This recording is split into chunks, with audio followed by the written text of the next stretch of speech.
Está no ar a Voz do Brasil.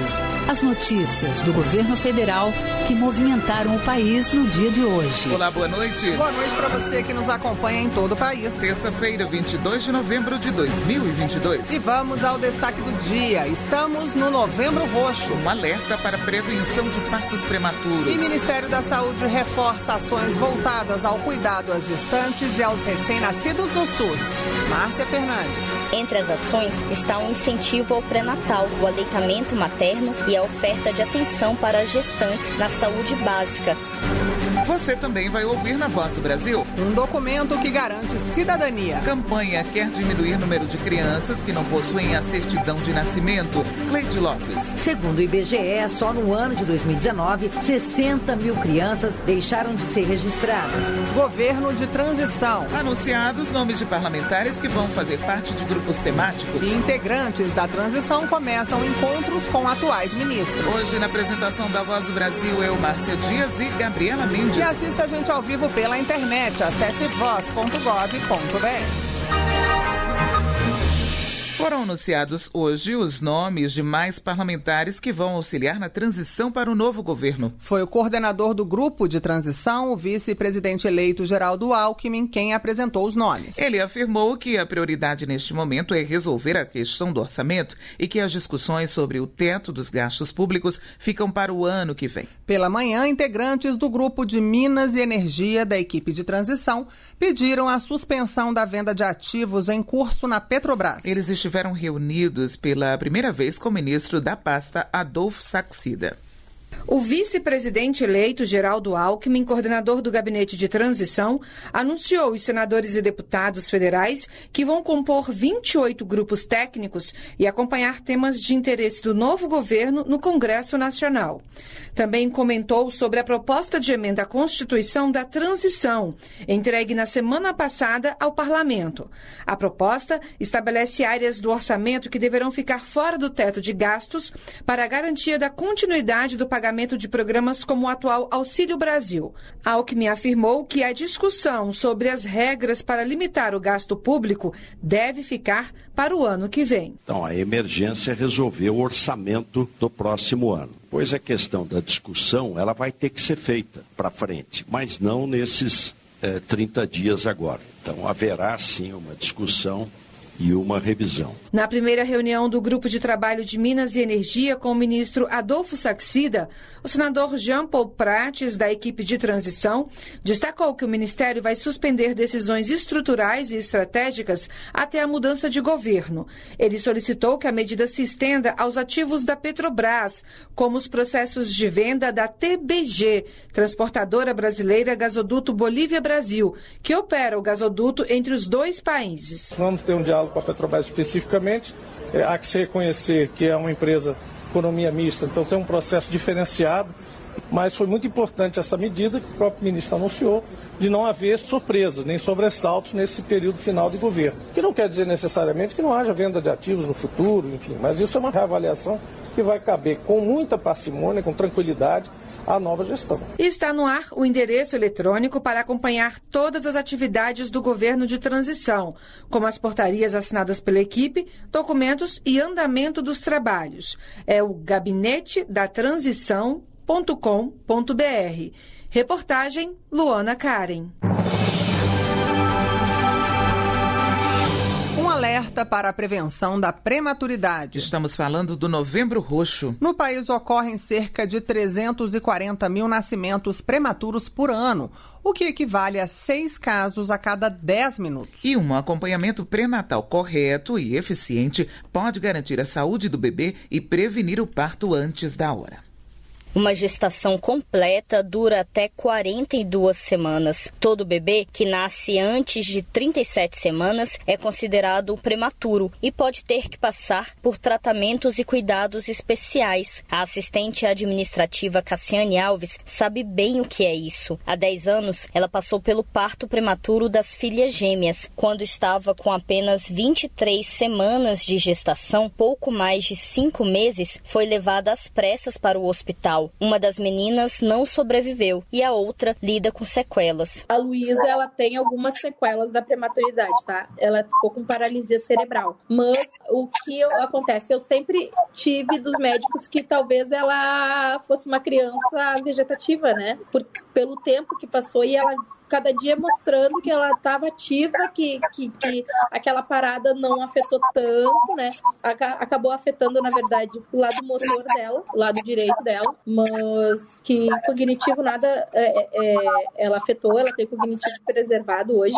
Para alertar sobre a prevenção à prematuridade, foi criado o Novembro Roxo. O Ministério da Saúde reúne uma série de ações para prevenir o nascimento antes da hora e cuidar das mães e dos bebês. Entre elas está a Rede Materno-Infantil, compromisso firmado entre o Brasil e outros 192 países. A meta da rede é reduzir a taxa de mortalidade infantil neonatal e gestantes. Já foram investidos 1 bilhão e 500 milhões de reais. Entre as ações está um incentivo ao pré-natal, o aleitamento materno e a oferta de atenção para as gestantes na saúde básica, como disse o ministro da Saúde, Marcelo Queiroga. Prevenção de prematuridade é cuidar das nossas mães, desde o momento que há a concepção nas unidades básicas de saúde. Outra ação incentivada pelo Ministério da Saúde é o método Canguru, que orienta os pais dos prematuros a manterem o bebê em contato direto com a pele. Inclusive, um incentivo a essa ação é o tema da campanha sobre a prematuridade do Ministério da Saúde neste ano. O pediatra Gabriel Variani explica a importância do contato pele a pele para o recém-nascido. É um método que realmente traz literalmente os pais para dentro da internação e ele continua até mesmo após, onde é uma política que provou-se extremamente eficaz na redução de mortalidade neonatal, redução de infecções, melhora do vínculo, aleitamento, promovendo alta mais precoce, onde realmente o método Canguru ele vai começar ali quando a gente consegue trazer aquele bebê para o cuidado pele a pele, mas de uma forma muito intensiva, de uma forma muito intensa para que aquela família esteja literalmente presente nos cuidados. O parto prematuro é a principal causa global de mortalidade infantil antes dos 5 anos de idade. Cerca de 15 milhões de bebês nascem de parto prematuro todos os anos. No Brasil, são cerca de 340 mil, o equivalente a 6 prematuros a cada 10 minutos. Reportagem, Márcia Fernandes. A higiene bucal começa a partir do surgimento do primeiro dentinho do bebê, com escova macia e pasta com flúor em quantidade adequada para a idade da criança. É que o flúor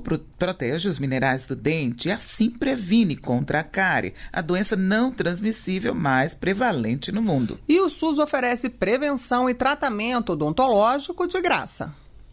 As doenças bucais afetam 3,5 bilhões de pessoas em todo o mundo, de acordo com a Organização Mundial da Saúde. E a cárie dentária é uma das mais comuns. A doença pode ser evitada com medidas simples, como a escovação correta dos dentes após as refeições e o uso de flúor em dosagens recomendadas, como detalha o dentista de Brasília, Jair Francisco de Mello. Para todo mundo está indicado o uso da pasta fluoretada, e o que muda é a quantidade de flúor na pasta para crianças abaixo de 2 anos. Então, a referência que a gente pode ter, 1 grão de arroz, é realmente muito pouquinho. A partir de 2 anos, aí a referência passa a ser uma ervilha. O Ministério da Saúde recomenda que a escovação seja realizada pelos responsáveis adultos até os 10 anos de idade. Com o Murilo, de 2 aninhos, é assim.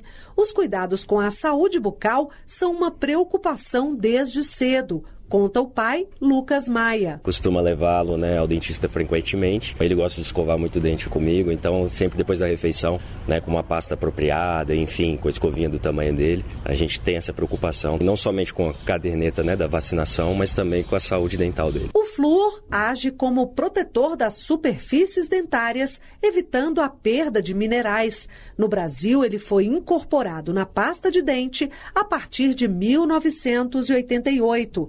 De lá para cá, a incidência de cárie vem sendo reduzida, como destacou a técnica em higiene dental, Carolina Almeida. O uso diário do flúor, tanto no creme dental como na água de abastecimento, é importante, mas o aporte de flúor feito de 6 em 6 meses no consultório odontológico faz redução de cárie dentária em 90% se você usar e associada a uma boa higiene bucal. O SUS oferece tratamento odontológico de graça por meio do Brasil Sorridente. A população tem acesso a exames bucais, tratamentos de cáries e aplicação de flúor, entre outros serviços. De acordo com o coordenador-geral de saúde bucal do Ministério da Saúde, Wellington Mendes Carvalho, o programa também se preocupa com a promoção da saúde bucal. Ele não faz só o atendimento, ele também faz o trabalho muito importante que é de prevenção de saúde bucal, né? O nosso objetivo é que a população brasileira tenha mais saúde e não precise do atendimento. O Brasil Sorridente possui mais de 1.030 centros de especialidades odontológicas, cerca de 8.000 consultórios e 185 unidades móveis por todo o Brasil. A previsão para esse ano é de que sejam realizados pelo menos 40 milhões de atendimentos. Reportagem Luciana Colares de Holanda.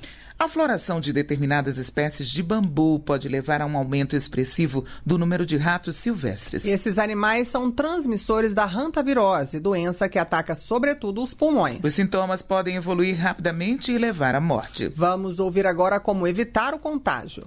Uma das principais formas de contrair a hantavirose é pela inalação de poeira contaminada com urina, fezes e saliva de roedores infectados pelo vírus. A doença, comum nas áreas rurais, também pode ser transmitida pela mordida desses animais. Em 2022, até o mês de setembro, foram registrados 22 casos de hantavirose no Brasil, com 10 mortes confirmadas. Só em Santa Catarina foram 8 casos e 4 mortes. O diretor da Vigilância Epidemiológica do Estado, João Augusto Fuch, explica que o aumento foi devido a um fenômeno conhecido como ratada, durante a floração de algumas espécies de bambu. A grande preocupação é esse aumento na população de roedores silvestres, associado à floração da taquara, que aconteceu aqui no estado. Então é esse cenário que pode trazer um aumento de número de casos e por isso a gente tem trabalhado muito para que a gente consiga identificar precocemente os casos, consiga fazer a vigilância desses casos suspeitos e confirmados, justamente para que a gente evite pessoas morrendo da hantavirose aqui em Santa Catarina. O vice-diretor de Ensino, Informação e Comunicação do Instituto Oswaldo Cruz, Paulo Sérgio D'Andrea, destaca algumas medidas para evitar o contágio. A primeira coisa é tentar fazer barreiras em todos os buraquinhos e possibilidades desses roedores entrarem nos ambientes fechados. Segundo, se você vai entrar num lugar desse, a melhor coisa é botar uma máscara, abrir as janelas primeiro para você dissipar essa poeira contaminada. Nunca varrer o lugar, lavar com água, junto à água sanitária. Os sintomas podem evoluir rapidamente e incluem febre, dor nas articulações, dor de cabeça, náuseas, febre e vômito. Nos casos mais graves, a hantavirose pode provocar insuficiência respiratória e levar à morte. A taxa de letalidade média é de mais de 46%. O diagnóstico da doença é feito por meio de testes de sorologia e os exames estão disponíveis na rede pública de laboratórios. Reportagem Jéssica Gonçalves. Um documento que garante cidadania. Você vai ouvir daqui a pouco detalhes da campanha do governo para diminuir o número de crianças que não possuem a certidão de nascimento.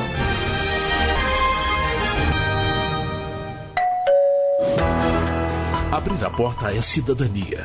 É por você. É pelo Brasil. Censo 2022 IBGE. Chegou a visita que o Brasil inteiro esperava. Aquela que vai ajudar a contar quantos somos, quem somos e o que precisamos. Receba o recenseador do IBGE e responda o questionário do Censo 2022. É simples, é fácil, é rápido. 75 milhões de domicílios em todo o país vão receber uma visita até o final de outubro. Um deles é o seu. Censo 2022. Eu sou o Brasil. IBGE.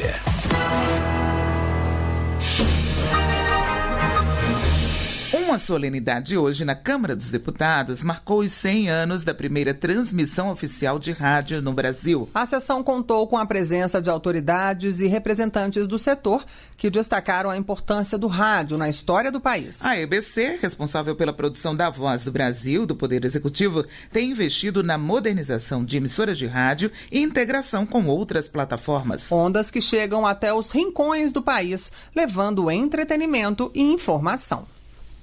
A solenidade que aconteceu no plenário da Câmara dos Deputados lembrou os 100 anos da primeira demonstração pública de rádio no Brasil. Esse fato histórico ocorreu na exposição do Centenário da Independência, no Rio de Janeiro, em 7 de setembro de 1922. O primeiro conteúdo veiculado foi o discurso do então presidente da República, Epitácio Pessoa, seguido da ópera O Guarani, de Carlos Gomes.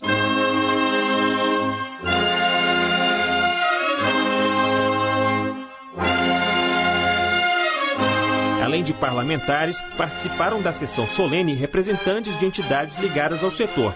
Os discursos destacaram a importância do rádio para o desenvolvimento e integração do país. O evento contou também com a presença do diretor-presidente da Empresa Brasil de Comunicação, Glenn Valente. A empresa pública possui emissoras de rádio, TV e agência de notícias e é responsável pela produção da Voz do Brasil do Executivo. Glenn destacou a capacidade do rádio de se adaptar às inovações tecnológicas.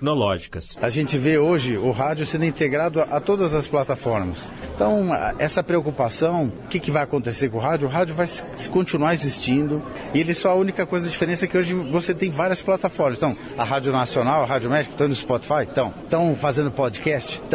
Quem vai escolher em qual plataforma, em qual momento escutar o conteúdo da Rádio Nacional, Rádio México é o ouvinte. Glenn Valente destacou ainda os investimentos que a EBC tem feito nos últimos anos. A EBC é um conglomerado de comunicação pública e que tem investido muito na plataforma rádio, ou seja, no último ano a EBC lançou 5 rádios novas na banda estendida, Rádio Nacional e a Rádio MEC. Além disso, a EBC produz, em nome do Executivo, a Voz do Brasil. 87 anos que o programa está no ar, ou seja, é um programa que todo mundo em algum momento assiste.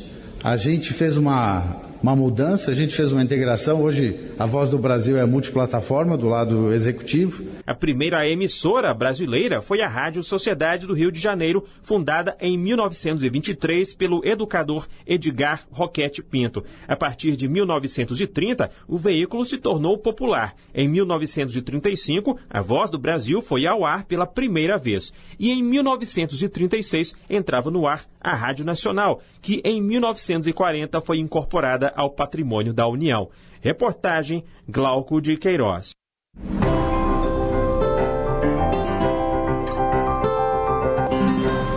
A certidão de nascimento é o documento da cidadania. Com ela, a pessoa passa a ter acesso a direitos, como matrícula em escola e programas de saúde. Mesmo que a certidão possa ser tirada de graça antes do bebê sair do hospital, o IBGE identificou que, em 2019, pelo menos 60 mil crianças não foram registradas. O equivalente a 2,1% dos nascidos naquele ano. Para reduzir e até zerar este número, uma campanha do Ministério da Mulher, da Família e dos Direitos Humanos está incentivando o registro de nascimento. Há um mês, Geisiele Pereira, moradora de Brasília, deu à luz a gêmeos. Antes de voltar para casa, ainda na maternidade, registrou os filhos. Hoje, João Guilherme e João Gabriel voltaram para a primeira consulta. E a mãe garante que tudo fica mais fácil com o documento em mãos. Facilita bastante até para fazer os exames, para ter reconhecimento da existência deles e também para ter os benefícios que oferece para as crianças. Conseguir o auxílio, maternidade. A certidão de nascimento é o primeiro documento que comprova a existência do cidadão, como informa o escrevente do Hospital Materno Infantil de Brasília, Dorival Rabelo Júnior. É a porta de entrada para os outros documentos, para identidade, carteira de identidade, que é o próximo documento, porque no cartório a gente já consegue emitir a certidão de nascimento junto com o CPF. Segundo o IBGE, só no ano de 2019, 60 mil crianças deixaram de ser registradas e Isso representa cerca de 2,1% dos nascidos no país naquele ano. Foi o que aconteceu com os filhos da moradora de Fortaleza, Antônia Marília Menezes Cavalcante. Eles foram registrados com 3 e 5 anos. Isso só foi possível logo após a mãe conseguir a própria certidão aos 23 anos. Ela conta que a falta de documento prejudicou a sua vida. Foi uma briga, né? Porque eu nunca fui para a escola, nunca estudei, porque eu nunca tive documento. O coordenador de Registro Civil de Nascimento do Ministério da Mulher, da Família e dos Direitos Humanos, Alexandre Peixoto, faz um apelo à população sobre a importância de tirar a certidão de nascimento. É a porta de entrada da cidadania. Quando eu falo cidadania, mais do que exercer os deveres do cidadão, é poder acessar os benefícios que o Estado brasileiro também te oferece. Então, você que não tem um registro ou que conhece alguém que não tem esse registro civil de nascimento, procure a assistência social do seu município, procure unidade de saúde e, especialmente, se você puder, procure o cartório mais próximo para tentar regularizar a sua situação. E a partir desse registro, quando for realizado, você vai poder ter acesso aos serviços mais básicos que o Estado oferece: saúde, educação, de programas sociais, de renda cidadã. O registro de nascimento é gratuito e deve ser emitido preferencialmente até os 15 dias do nascimento da criança. Para quem mora a mais de 30 quilômetros distante do cartório, o prazo se estende por mais 3 meses. Para quem tem mais de 12 anos, o processo fica um pouco mais trabalhoso, como explica o coordenador de Registro Civil de Nascimento, Alexandre Peixoto. É necessário ir ao cartório com mais 2 testemunhas. As testemunhas vão certificar as informações necessárias para fazer o registro. E caso haja uma dúvida do funcionário do cartório sobre essas informações que são prestadas, é necessário abrir um processo judicial. O registro civil de nascimento tardio é feito gratuitamente e não existe multa. O pedido deve ser feito diretamente no cartório de registro civil. Reportagem Cleide Lopes.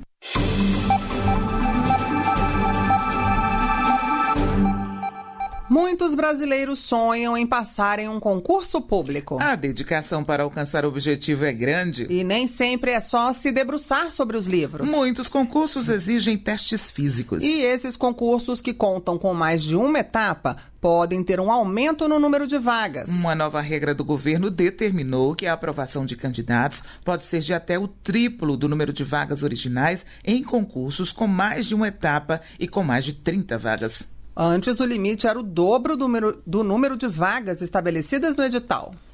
Corrida, abdominal, esforço, tudo faz parte da preparação de Larice Gomes para o concurso da Polícia Penal em Brasília. Ela já foi aprovada na prova objetiva, agora está suando a camisa para passar no teste de aptidão física. Tudo com muita dedicação. Você precisa ter um psicológico muito bom, porque sabe que as fases fazem o concurso durar mais tempo até entrar no curso de formação, ter homologação do concurso. Quem está se preparando para um concurso que conte com várias etapas como Larice, é bom saber que a partir de agora a aprovação de candidatos pode ser de até o triplo do número de vagas originais para concursos realizados em mais de uma etapa e com mais de 30 vagas. Antes, o limite era o dobro do número de vagas estabelecido no edital. Para a estudante Larice Gomes, a medida pode ajudar que mais pessoas consigam a tão sonhada aprovação. Mais possibilidades de mais estudantes, mais concurseiros aprovados, chegar até o final e terem a oportunidade realmente de ter o retorno do esforço é muito importante para a gente. Especialista em preparação física para concursos, Rafael Paredes recomenda que a pessoa comece a treinar pelo menos 6 meses antes da prova e disse que ver o resultado na linha de chegada faz a diferença. Nada mais gratificante do que eu estar chegando no local de prova e um dos meus alunos saindo aprovado e além de sair aprovado com uma mudança drástica de qualidade de vida. Perdeu quase 30 quilos. O decreto que alterou o limite de vagas também dispensa a necessidade de autorização do Ministério da Economia para prorrogar a validade de concursos públicos. Reportagem Gabriela Noronha.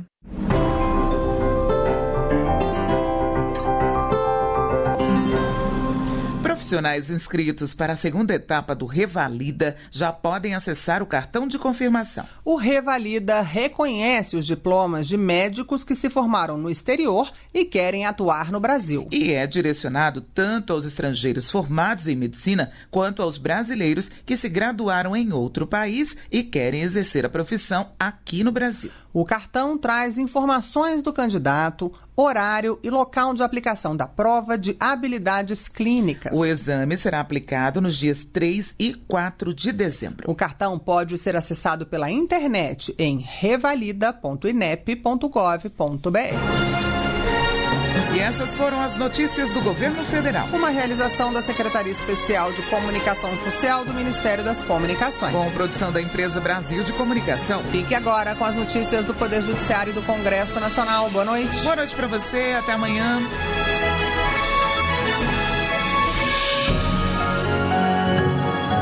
A Voz do Brasil.